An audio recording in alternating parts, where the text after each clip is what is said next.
Welcome to the NHL Wraparound podcast featuring Neil Smith, President General Manager of the 1994 Stanley Cup champion New York Rangers, and longtime ESPN NHL veteran Vic Morin. Together, they share no-nonsense opinions on news and issues around the National Hockey League. Whether you're a casual or diehard fan, each episode of NHL Wraparound will leave you more informed. Now, here's your hosts, Neil and Vic. Welcome to NHL Wraparound. Vic Morin and Neil Smith. And on today's show, we'll be speaking with the Deputy Commissioner of the National Hockey League, Mr. Bill Daly. And then after that chat, we're going to take a look at the coaching changes around the NHL and why that is such an unstable role in the world of hockey. But first, a word from MyGray. From Howe to Hughes, from Bellevue to Bedard, we're your source for game worn jerseys. Go to mygray.com, MeiGray.com to start your collection today. Get real. Get it from MyGray. And now it's time for our one-timer segment. Vic, what's up? Well, something about the Tampa Bay Lightning that were eliminated in the first round for the second consecutive year, this time by the Florida Panthers. And this, of course, comes on the heels of 3 straight appearances in the Stanley Cup final. And I think people think all is lost with this franchise. And I don't quite think so. And here's why. They've got a lot of players that are under long-term deals at some very team-friendly money. Kucherov, Point, Cirelli, Paul, Hagel, Hedman, Sergachev, and even Vasilevsky is part of this long-term. The only player that is not signed beyond next season is Victor Hedman. So this club is in fairly good shape with its core. I think the problem for Julien BriseBois over the last couple of years is they haven't been quite able to really replicate the bottom 6 players. You know, Glendening, Mott, Jeannot, Chaffee, and Esamon. They're not Barclay Goodrow, Pat Maroon, Yanni Gourde, Blake Coleman, and Ross Colton. Those were staples in that bottom 6. So I believe if the team is able to really strengthen the bottom 6 going forward, and remember, they're going to have a healthy Sergachev again next year, I think they're going to be okay. Of course, the big question mark, does Steven Stamkos re-sign? Both sides have indicated they want to get a deal done. And right now, the Lightning only have $75 million committed to next year's cap, which is expected to go up to 87.7. So I believe they get this done. This team still has a few kicks of the can left. And everybody wants to see Steven Stamkos stay in a Lightning uniform. I think no matter where you are in the league, it would be hard to envision Steven Stamkos not being with the Lightning. But my one-timer this week, Vic, is I went to the Islanders game a few nights ago when they went into double overtime against the Carolina Hurricanes, eventually winning that game in overtime. And you know what? I had forgotten how romantic the playoff overtime really is, how captivating it is, how thrilling it is.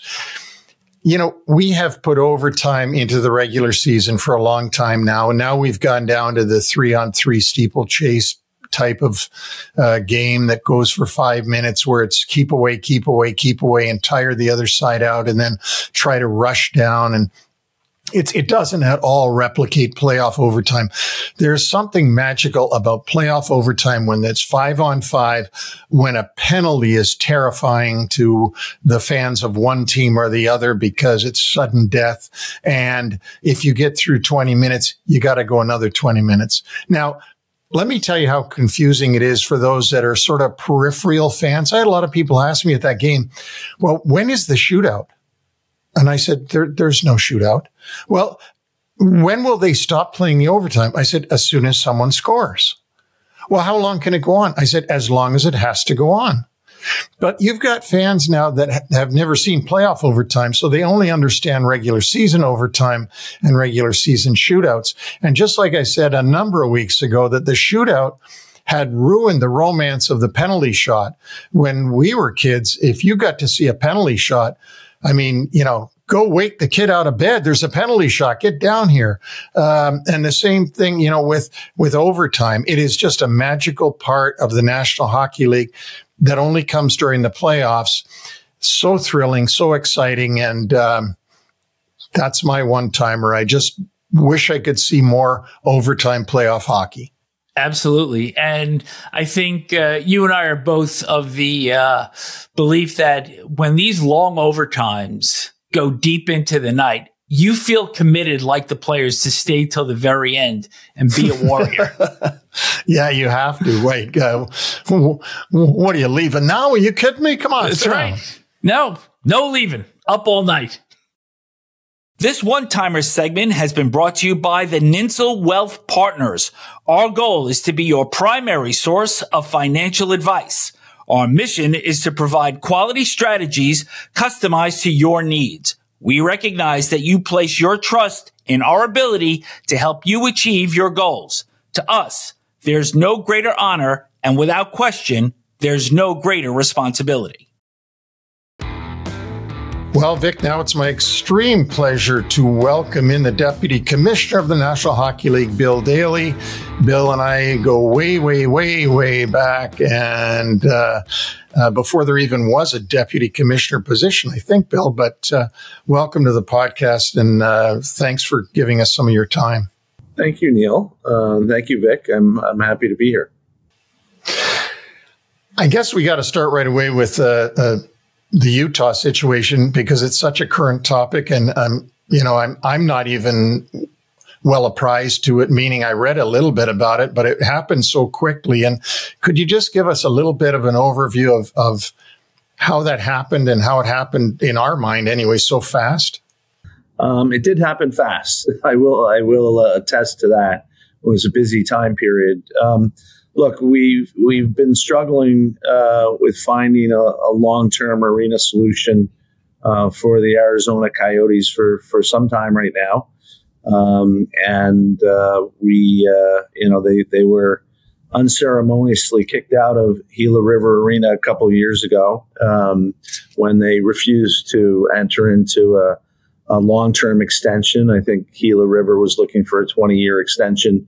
And obviously the Coyotes had different ideas with respect to what their arena future should look like. And we're always intent on building a state-of-the-art hockey arena in the Valley, probably in a more friendly location than Gila River was in Glendale. And so when the two parties didn't see eye to eye, the Coyotes really got evicted from Gila River. They found what we hoped was a short-term temporary home at ASU and Mullet Arena, which, as you guys know, is a college arena for a Division I ASU program now, but formerly even a club hockey program. So it's not by any stretch of the imagination an NHL suitable facility. It was kind of quaint and exciting to watch games there. I was going to say privilege, but I had the opportunity to watch a couple games there live, and it was an exciting environment. They filled the building, but filling the building meant putting 4,800 people in the stands with virtually no amenities. So that was never going to be a long-term solution for the Coyotes. Alex Morello, the owner of the franchise, and his team put together plans which I thought were kind of very fan-friendly, public-friendly plans to build a state-of-the-art arena in Tempe, Arizona. That initiative was subject to a public referendum in Tempe. I think we all were under the impression that it was something that certainly could pass the electorate, and that there would be strong support for a public works project that promised to remediate a landfill area in Tempe and replace it with kind of a state-of-the-art public venue at no cost to the taxpayer. So we actually thought it was a no-brainer. I think the Coyotes felt it was a no-brainer. But when we got to the polls, the electorate in Tempe, which is a relatively small number of people, I think the total number voting may have been 27,000 in total. And when the results came back, they had lost the referendum by a couple thousand votes, and basically were out of luck in terms of their plans for a new arena. They immediately began working on alternatives. We were patient as they worked with alternatives, although what I'd say is the time kind of kept slipping. The timelines kept slipping. And I think we were concerned, the commissioner was concerned, I think our ownership was concerned that given the fact that the timelines kept getting backed up, that we would have no certainty with respect to their ability to solve the arena problem. And the earliest any degree of certainty could have come would have been sometime this summer, which we felt was a big risk to take. So we began working on this alternative possibility. I'd say early in the new year, Ryan Smith and his group, the Smith Entertainment Group out of Utah, had been in contact with us over the course of a number of years and had expressed their strong interest in and desire for an NHL franchise. They came back to us in January and reiterated that interest as part of kind of some debt financing bond legislation that was being proposed in Salt Lake as part of a downtown renovation. They thought there was presented a good opportunity to re-express and reinforce their interest in hockey. So they engaged again with us earlier this year. And because we were dealing with the Arizona situation and were somewhat unsatisfied with how that was playing out, we felt like we had an opportunity to work with Ryan. We took his temperature on his ability to take a club sooner rather than later, as opposed to an expansion franchise. He indicated to us after doing a little due diligence that he'd be interested in pursuing that. And on that basis, we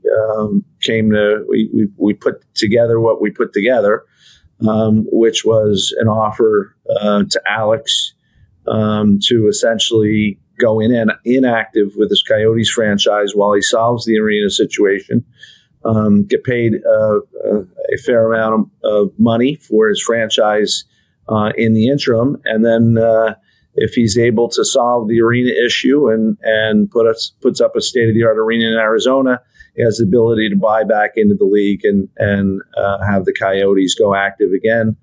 And that is what he's working on currently. So it turned out to be, knock on wood, and nothing's closed yet. We have signed documents, but we don't have a closing. It's turned out to be a solution that has worked on both ends. Obviously, I think it solves an immediate problem, which didn't have kind of a near-term resolution in sight. And I think it gives Alex and the Coyotes an opportunity to do what they need to do, take the time they need to take to solve the arena problem and bring the Coyotes back to Arizona on an active basis. So at least to this point, we're happy with the solution. And Bill, I know when expansion teams usually come in, or new teams come in, this isn't really an expansion. A new team comes in, they usually have a year or two to get everything set up and get going, because there's so many things that fans don't think about, and even hockey people don't really think about. They take for granted, which is the garments for the players are all made way in advance. The color schemes all decided upon. The palettes have to be looked at. There's a lot of ordering of stuff that goes on during the season for the following season. And that's not to mention a myriad of other things. And so when I hear people talking about, well, what's the name going to be and what's the colors going to be and this and this and this, I can't imagine, and this is, by the way, somewhat of a question. I can't imagine that they'll have that ready to start next season. Like I was saying to Vic off to the side that it wouldn't surprise me if they were the Utah Hockey Club, just because they can't get everything done in time. Am I off on that? Or is there more time than I think there is? No, I think you're bang on all those points. It's an enormous undertaking that Utah is kind of faced with in a very, very short time period, a very short runway to accomplish all the things that they need to accomplish. Obviously, we have the historical example of Winnipeg having been transferred from Atlanta, and that announcement was made, I believe, sometime in May, preceding the year they were there. But I think in that case, Mark Chipman, the owner in Winnipeg, was already operating a professional hockey franchise in Manitoba, in Winnipeg, kind of a longtime American Hockey League franchise, Manitoba Moose. And he had the infrastructure in place with respect to how he was going to run the hockey team going forward, the NHL team. So he had an enormous amount of work to do to get the Jets ready to play in their first season. But I would say it pales in comparison to what Ryan Smith is dealing with in Utah and what he'll have to deal with. We're boots on the ground. We're all hands on deck trying to assist him. We have a big organization at the NHL. Obviously, we have some fellow clubs who have offered him assistance, which I'm sure he'll take them up on. So everybody is in a helping mode, but it is a big project. And with respect to uniforms and name and all the things you mentioned, Neil, you're spot on in terms of the difficulties in doing that in a short time period and clearing all the things you need to clear. In Seattle and Las Vegas, it really took years to go through those processes as opposed to a couple of months. So it wouldn't surprise me in the least that they have a temporary name in the short term as they look toward kind of a longer term brand image and identity. And Bill, I wanted to ask you and just confirm this to our listeners that the Arizona Coyotes, the markings, the names, they are going to stay in Arizona, I think, along with the records, if I am not mistaken. Yep, that's correct. All the IP, including the ability to sell merchandise in the Arizona market, remains with Alex and the Coyotes franchise, at least for the duration of his ability to reactivate this franchise. Look, we're working with them. We're supporting them. We want them to be successful in what they're doing. So the Coyotes will continue to exist in some form in the Arizona marketplace. They also have maintained the rights to their AHL franchise, the Tucson Roadrunners. So they own they own that franchise and the rights to that franchise and its identity. They hope to use it beneficially as an asset to keep interest in hockey vibrant in Arizona while they work on the arena situation. In terms of its history, as you guys know, the Coyotes actually own the Winnipeg Jets history. The Winnipeg Jets is interested in getting its history back, but at least in the short term, that is one of the assets that was purchased when the Coyotes were originally purchased by Burke and Gluckstern way back in the middle of the 90s, and the team was relocated to Arizona. They relocated with the Jets' history. So that is an asset that the Coyotes continue to own, and they'll own it for as long as they own it. And does that include team records, statistics? Where are they going? Are they staying with and in Arizona, or do they transfer to Utah? No, they stay in Arizona. Utah is starting from scratch. It's the establishment of a new franchise. Obviously, the hockey assets have been transferred, but Utah is a first-time standalone NHL franchise. So it's really good for the league that the geographical footprint now gets expanded a little bit further.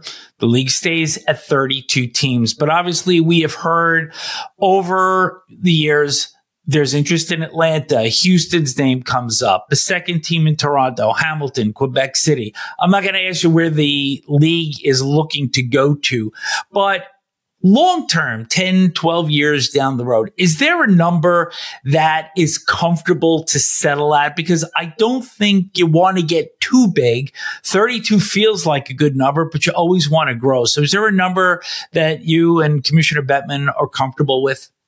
So I'm sure the answer is yes. I'm sure there's a number beyond which we wouldn't be comfortable going. I don't think it's 32. So at least in the short term, I don't think that's a concern of the league. A couple of things at issue here. One is the supply of talent, and a concern maybe in the late 80s and early 90s that there wasn't enough talent to man this number of teams. Well, I think the talent pool is as broad and as deep as it's ever been. And I don't think there's any concern among our general managers or among our clubs in terms of a lack or dearth of talent to stock these teams. So I don't think talent dilution or talent, the inability to access talent is a real concern. Obviously, we have a lot more markets from which we access talent currently, whether it be Europe and about 30% of our player base now, and the U.S. is up to about 30% of our player base as well. With Canadian content in kind of the low 40% range. So we have talent, and that's not a concern. The other thing I'd point out is while there's not another major professional sports league in North America that's at over 32, when you look at our U.S. footprint versus our Canadian footprint, we're the only professional sports league with 7 markets in Canada.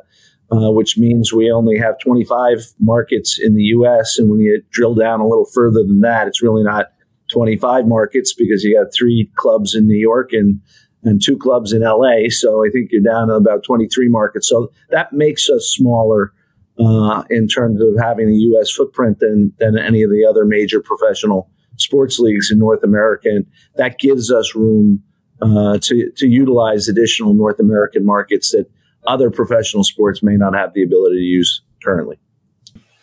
No, that's terrific. Yeah, that is terrific. And that's something I had never thought about, was that the footprint in the United States is not nearly what I think it is or thought it was before you just said that. I didn't take out the Canadian teams and do that. So get to learn something every day. Bill, do you mind sticking around for another few minutes so we can get on to a couple other topics? Of course. Happy to do it. Okay. Thanks very much, and we'll be right back. Over these last few months, we have been talking about the versatility of Dura jeans. Dura has so many styles and rinses, and personally, I'm loving the performance denim. Dura is the perfect mix of comfort, style, and stretch. Dura makes stretch performance denim and lifestyle apparel for men and women with elevated styles that stand apart and are made to last. They're made from natural fibers for high stretch, breathability, and moisture absorption.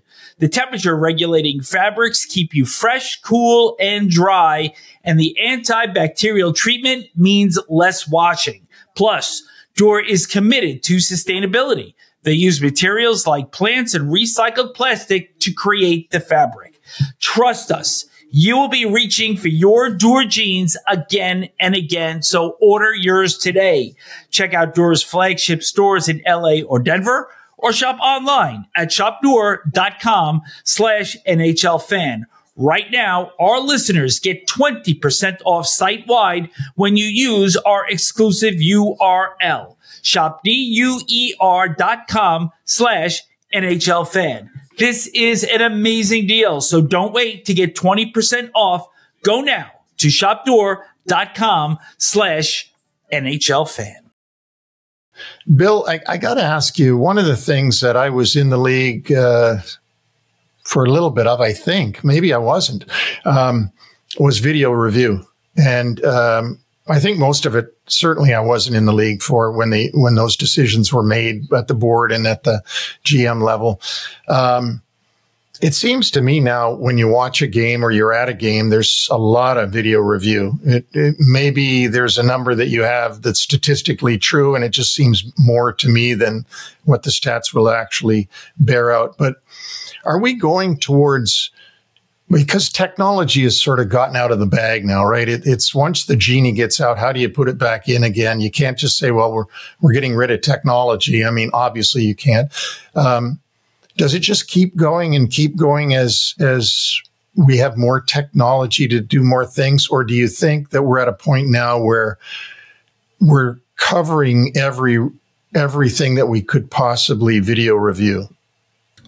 Well, I think it's the right question. And it is a matter that there's a high level of concern and scrutiny around the league on, particularly, out of our office, whether it be Coley or Gary.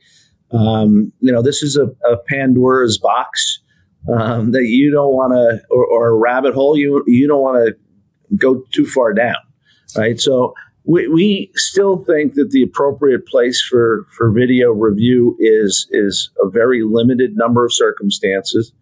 The two ones where we have kind of coaches challenge, or most prominent coaches challenge now, are the offside and the goalie interference. I think, the challenges for offsides or goals after offsides has become what I think we would all hope all video challenges were, which is pretty black and white. And there's not a lot of gray in the black and white. Usually the cameras can give us good enough angles to make kind of black and white definitive calls. Now, there are exceptions to every rule, right? So now we have this issue of whether the player had possession when he was going across the line and otherwise looked offsides, but because he had possession, it wasn't offside. So that does indicate, or that introduce a matter of discretion, which I think some managers would rather there not be. But I would say we've gotten the offside video review pretty down, and usually when there's a challenge to an offside goal or a claim of offsides before a goal, that's about a 90-something% success rate. So usually the video coaches and the coaching staffs have kind of nailed that one. The more discretionary call is the goaltender interference call. Certainly that's a judgment call. It's a judgment call on the ice, and then ultimately becomes a judgment call by the replay officials.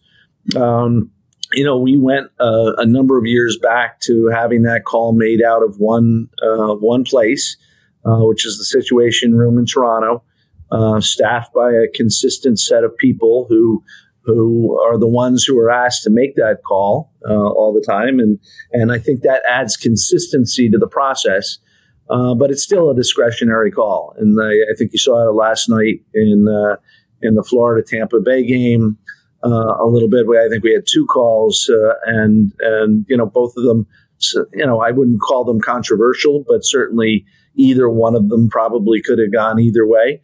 And that's why the call on the ice becomes so important, because the call on the ice is your starting point.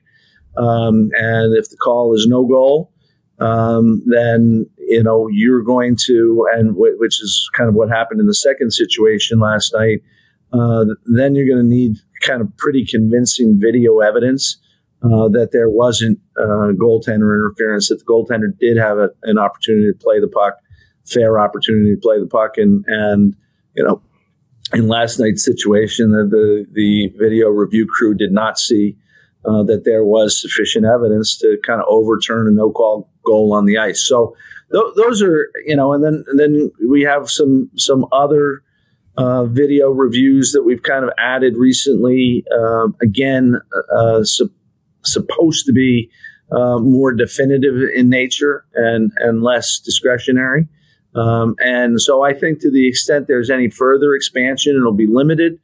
And it will be only in areas where we think that the video review technology will give you black and white answers as opposed to gray ones. So we're cautious in this area. We're reluctant sometimes to take those steps.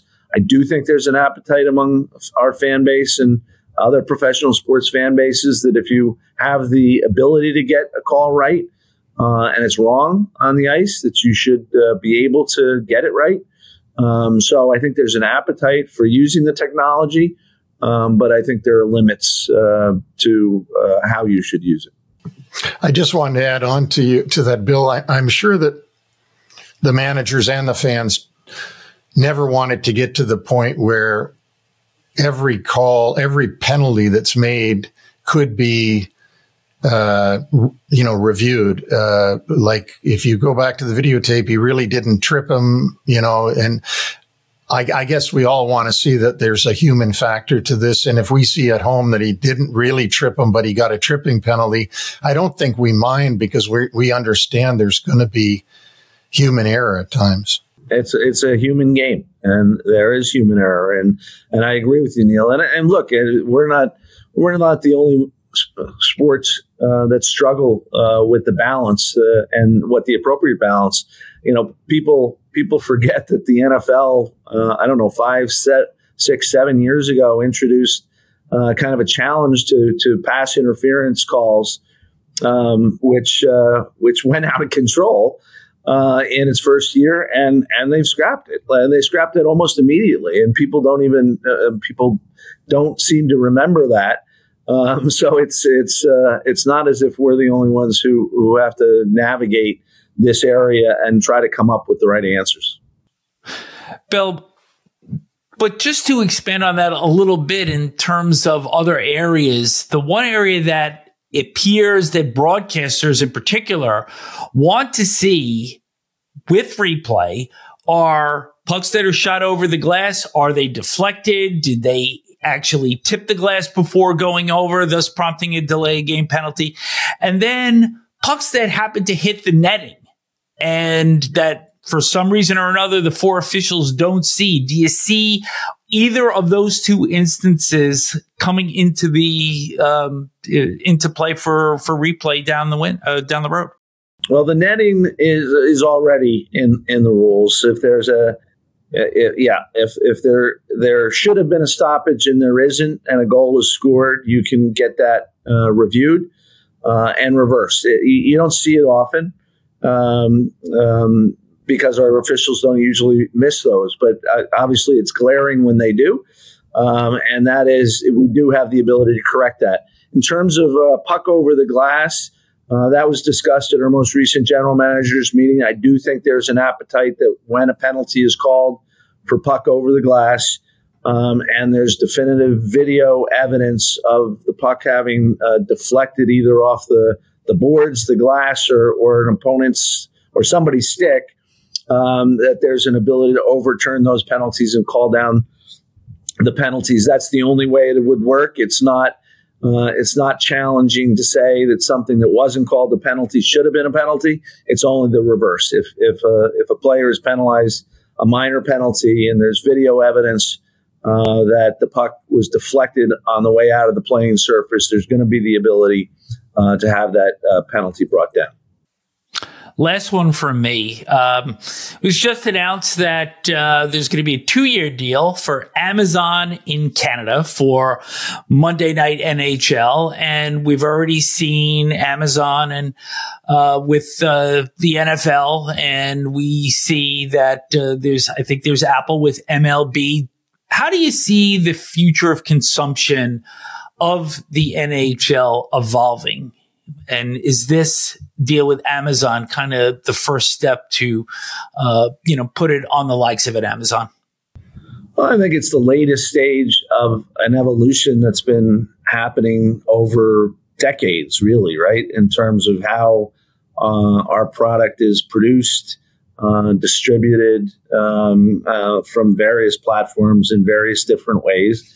I think, the streaming platform has become very, very mainstream and probably fairly recently, right? Within the last 5 years, I'd say it's become an available option for teams and for leagues as a reliable way to distribute your product on a different platform. I think that trend is going to continue. I think that obviously is competition for cable distributors, but also over the air distributors. I mean, it's a dynamic marketplace, ever evolving, and I think obviously streaming of sports is here to stay. Wow. Well, Bill, I'm going to let you go and say thank you again for coming on and being here. I could go on all day, to be honest with you. As you're talking, I'm thinking, well, I should ask him this and but I could go all day long. So, and I know you don't have that time, and neither do we. And thank you for doing this. It's an honor to have you on here and a privilege. And we've always been great friends. You've been a great friend to me for a long, long time. And now that you're definitely over saving Sakic, we can stay friends. Well, thank you, Neil, and thank you, Vic. Thanks for having me on. I appreciated spending some time with you guys. Thank you. Well, we really appreciate you. Thank you. Time now for a quick shout out to our sponsor. NHL Wraparound is brought to you by MyGray, your source for game-worn jerseys. Head to mygray.com to get your collection started today. Get real, get it from MyGray. NHL Wraparound subscribers can take 10% off any hockey jersey when they order at mygray.com and use the coupon code WRAP10. Don't forget that coupon code WRAP10. Welcome back to NHL Wraparound. Neil, we've got a website. Hooray! We've been working to get this thing going. We brought in all the family members even to work on it. Well, they have, and finally, we're launched. It is www.nhlwraparound.com. And on there, you will be able to find all of our episodes, both audio and video. We have show notes. We have some bio info on our guests. We're going to have polls, as usual with any website out there. We're a work in progress, and we are evolving. So really pleased to announce that we are up and running. And for advertisers, if you are interested in advertising in either the website itself or on our show, there's an area that you can click on and contact us. So again, very excited to get this up and running, and hopefully it will be a source for our listeners for many years to come. So transitioning off of that, my friend, so you want to be a head coach in the NHL? Not me. 10 coaches, 7 during the season and 3 since the season has ended, meaning the regular season, have been let go. And Spencer Carberry, the first-year head coach of the Washington Capitals, is now the 16th most tenured coach in the NHL, meaning he has actually cracked the top half, and he was hired 11 months ago. And Neil, I know that, during your term as general manager of the New York Rangers, you only had 5 head coaches in those years, and some under very different circumstance. What has changed in the climate of all of these coaching changes and the win, the needing to win now mindset? How has it changed, over the last 30 or so years? I think so many things have changed that, this is a long answer because times have changed. It was a long question. Yeah, long question, long answer. But so many things have changed. I can tell you, Vic, that in my day as general manager, and I was just telling Rich Torrey this the other night, whenever you have a position that you have had a mentor, you try to imitate your mentor. I think, at least I have in my life. And Bill Torrey was one of my mentors, and he had Al Arbour there the whole time he was the general manager of the Islanders, like one coach. I mean, yes, he started with Phil Goyette and then for only not even a season in the beginning, but then it was Al Arbour for forever. And I thought that's the way you were supposed to do it. In other words, get a coach and, he should be there a long, long time. And that was the way it was. And it wasn't a good thing for a general manager to fire a coach. In those days, if you fired the coach, everybody said, well, guess who's next? You better get this right because guess who's next? And that doesn't seem to be the way it is now at all. And I think the reason that it's changed is a lot of different little pieces to that. One is definitely the salary cap, and definitely the fact that you have to have a lot of young players on the team so that the salaries at that end of your roster are lower, because at the other end of your roster, the veteran end, they're going to be higher and they're going to be eating up a lot of your cap. So you've got to be careful there. The other thing is that you're dealing with no trade clauses now. You're dealing with no movement clauses. You're dealing with astronomical salaries as compared to the 90s. And that all leads to the fact that the coach has a voice, but there's only one coach and there's 22 players. A lot of them you can't move, you can't trade, you can't do anything with. So there's no threat hanging over them. They're being paid a ton of money. There's nothing for them to be really scared of. Even the game has changed, so you don't have to be scared when you go on the ice because there's hardly any hitting anymore compared to the old days. And you've only got one real thing you can do now as an owner, as a manager, as a president, and that is change the voice. And as I always said, you have a bear trainer who's training bears to dance. When those bears stop dancing, they get a new trainer. And it's the same thing in hockey. When the bears stop dancing, the coach gets fired. It's not fair. It's not right, but that's what happens. And that's really my answer to today's plethora of firings and changes, that they don't know where else to go to change things when they're not working. You see this getting even worse now that the salary cap is predicted to rise. I mean, we've been pretty flat really ever since COVID. And now next season, it's going to go up by $4.2 million. And then it's projected to go up the year after that. Do you see this getting even worse than it is for NHL head coaches?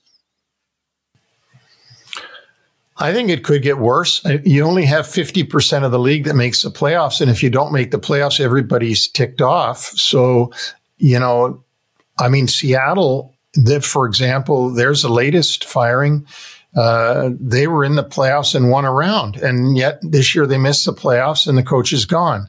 I also think, Vic, to be honest with you, that it's the mentality of this era's players that are all born but in somewhere between 84 and 04 that play in the league right about now. If you're born in 85, you're 39 years old now, you're thought of as a grizzled old veteran, even though to you and me, that would be a youngster.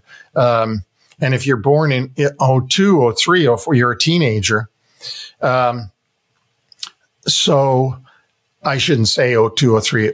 If you're born in 04, 05, you're a teenager. And I think this era of kids are different than the kids were then. I mean, this is a much more technology age. They consume everything off of their phone. They play video games in their room when they're on the road. They don't have as much interaction because they're always on their phones. It's a different human to get through to than it was in those days. And who's trying to get through to them?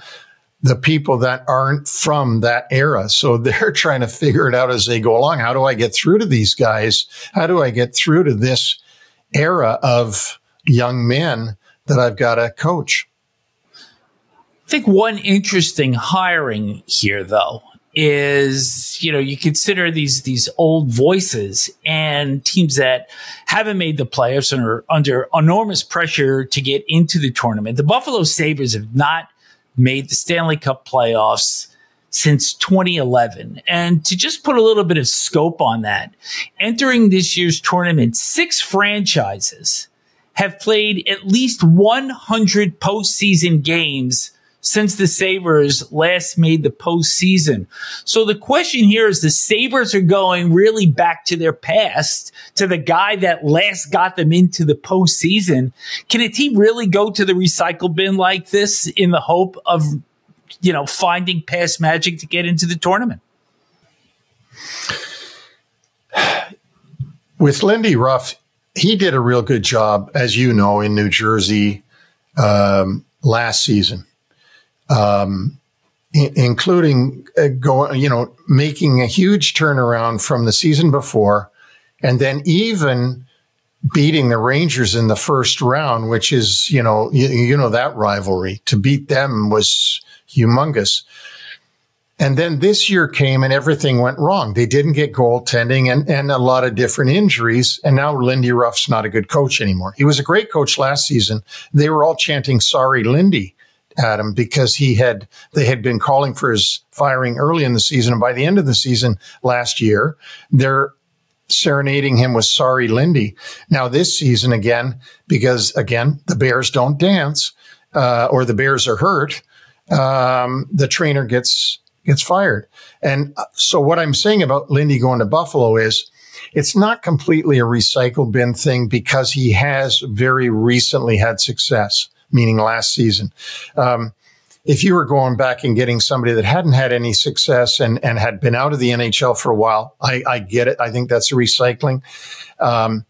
It'll be interesting to see how this works. Did the Buffalo Sabres do this part for PR as well? I mean, Lindy's loved in Buffalo. Perhaps there was a little bit of that in there, but I still think Lindy's a good coach in the NHL. And I think, perhaps this is the one guy that can really get them over the top, because they have some good personnel on that club. And it seems like, they always get right to the cusp and then they cannot get across the finish line. So I think realistically, Ruff has a really good opportunity to be a hero there once again. Yeah, he does. And end his career where it all started for him, really, or where we remember it starting. Roger Nielsen's really the one that gave Lindy his break when he brought him to Florida Panthers with him and so on. And Lindy had played for Roger with our New York Rangers in 89-90. So they already knew each other. It's funny how things go all the way back. I'm going to predict when we do our preview show in the fall, I'm going to have Buffalo making the playoffs, and I think Ruff's going to be a big reason why. Well, I can't wait. We got a long time till then, but I'll be happy to see that. Absolutely. This is the human side of the story, brought to you by UBS Financial Services Incorporated. And Neil, we were thrilled to have Deputy Commissioner Bill Daly on with us earlier in the program. And I know both of us did a lot of, we know a lot of what he does. But when I looked up his bio, it's more than I ever dreamed of. Yeah, Bill is a extremely busy executive in the NHL office. And when I say extremely, I mean literally day after day after day after day. People don't realize, the fans certainly don't realize that this isn't just, his job isn't just to go and hand out the Prince of Wales Trophy to the Eastern Conference champs, and the Clarence Campbell Bowl to the Western Conference champs that you see on TV. Bill has a litany of things that he does for the National Hockey League. Let me read you a few of them. First of all, he was named deputy commissioner in 2005. So he's almost 20 years into this role that he has under Commissioner Bettman. And amongst the many things that he does is he's a chief negotiator of the CBA, the collective bargaining agreement, when it's renegotiated, when it expires. It expired and they had to negotiate it in 04-05. We lost that entire season, if you remember. And then again in 12-13, he's the league negotiator and also a liaison and communicator with the NHLPA, which is half the collective bargaining agreement. One half obviously is the league. The other half is the NHLPA. Bill played a major role in two of the largest and most significant commercial contracts with television right holders, as you're very familiar with, Vic. He plays a big role in negotiating. Now it's with ESPN and TNT in Canada. A number of years ago, Sportsnet paid a lot of money to be the distributor of hockey in Canada. He plays a big role in that, in negotiating those. He's a caretaker of the relationship between International Hockey Federation and the IIHF and the National Hockey League, so that when you hear about the league going to the Olympics, when you hear about the league having the World Cup of Hockey, the Global Series, or the China Games, Bill was involved heavily in all of those things. He had his fingers and his signature on all of those things. And as I said, in 2017, he spearheaded the league's international strategy that brought NHL players to China for the first ever preseason games in Beijing and Shanghai, and then the players going back to Europe. The other thing that he's in charge of is the transfer agreements between all of the major European ice hockey federations, so that when players leave there's always a contractual relationship between the two, so that the league makes sure that you're not abusing a European contract, like just walking out on them and signing in the NHL. And they have an agreement where an NHL player can't just walk out on his NHL team and go over to Europe. So Bill does all this and has 3 children and is married and has a family and lives in New Jersey and is just a great guy, as you can see on our or you can hear on our podcast. And he's been doing this a long time. He's been Gary Bettman's right-hand man for a long time, but he is busy 24/7 and doing a great job. And anybody that thinks that being second in command is merely a figurehead position, we would invite you to go up, read his bio, and it is just an extraordinary amount of things that he does for the NHL, and the league is certainly better off for it. My human side is dedicated to a gentleman that we lost last week. Bob Cole, longtime voice for CBC and Hockey Night in Canada, passed away at the age of 90 and served as a play-by-play man for 50 years. He worked at least one game in the Stanley Cup Finals for 28 seasons between 1980 and 2008, and had that distinctive "oh baby."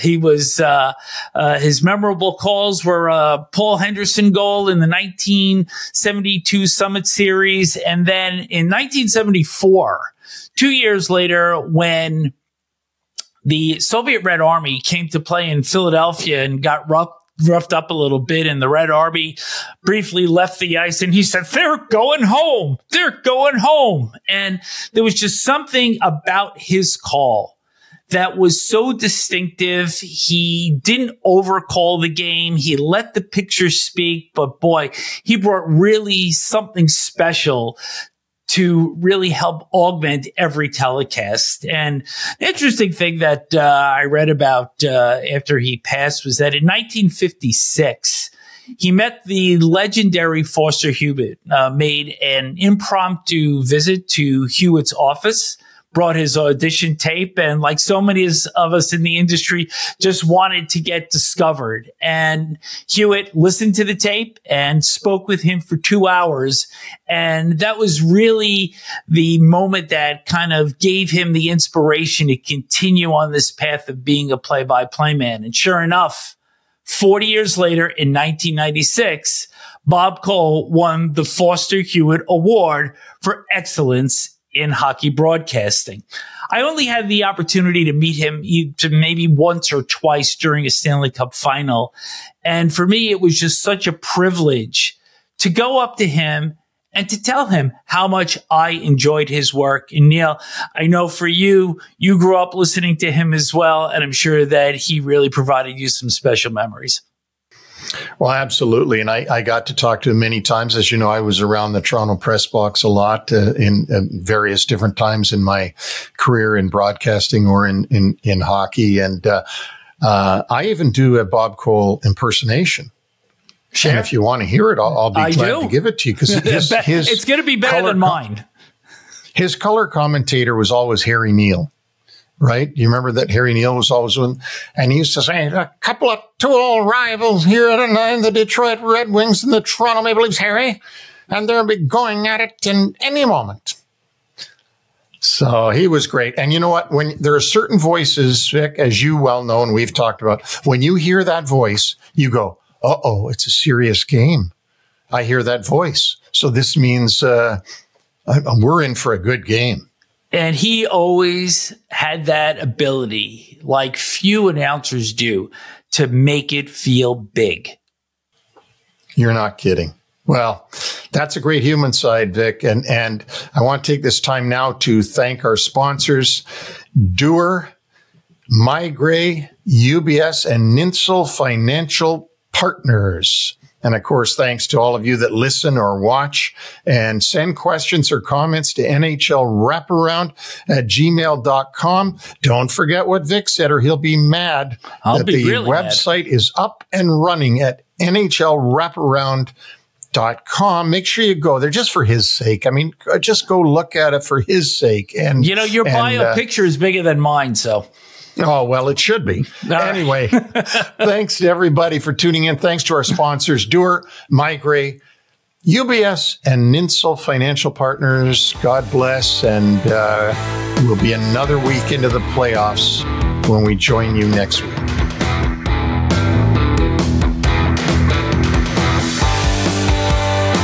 Thanks for joining us on the NHL Wraparound podcast. Don't forget to subscribe to stay up to date on all the NHL action.